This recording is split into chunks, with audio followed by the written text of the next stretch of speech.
في جنة عالية لا تسمع فيها لاغية فيها عين جارية فيها سرر مرفوعة وأكواب موضوعة ونمارق مصفوفة وزرابي مبثوثة.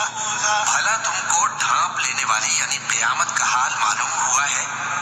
اس روز بہت سے چہرے یعنی لوگ ذلیل ہوں گے، سخت محنت کرنے والے تھکے ماندے دہکتی آگ میں داخل ہوں گے.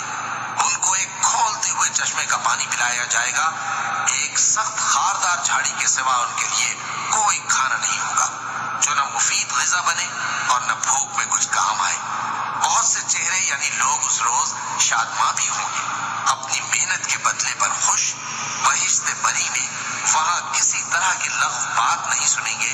اس میں چشمے بہ رہے ہوں گے، وہاں تخت ہوں گے اونچے اونچے اور کٹورے قرینے سے رکھے ہوئے اور گاؤں تک یہ قطار کی قطار لگے ہوئے اور نفیس مسندیں جگہ جگہ بچھی ہوئی.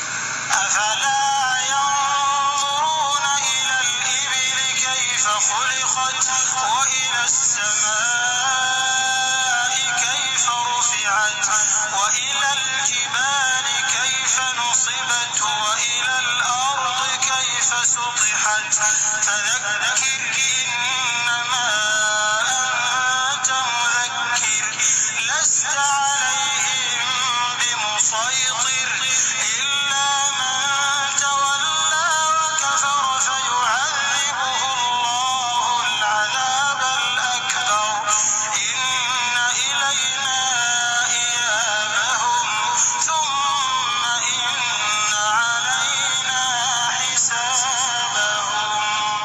تو کیا یہ لوگ اونٹوں کی طرف نہیں دیکھتے کہ کیسے عجیب پیدا کیے گئے ہیں، اور آسمان کی طرف کہ کیسا بلند کیا گیا ہے، اور پہاڑوں کی طرف کہ کس طرح کھڑے کیے گئے ہیں، اور زمین کی طرف کہ کس طرح بچھائی گئی؟ بس اے نبی صلی اللہ علیہ وآلہ وسلم، تم تو نصیحت کرتے رہو کہ تم نصیحت کرنے والے ہی ہو، تم ان پر داروغہ نہیں ہو. ہاں، جس نے منہ پھیرا اور نہ مانا تو اللہ اس کو بہت بڑا عذاب دے گا. بے شک ان کو ہمارے ہی پاس لوٹ کر آنا ہے، پھر ہمارے ہی ذمے ان سے حساب لینا ہے.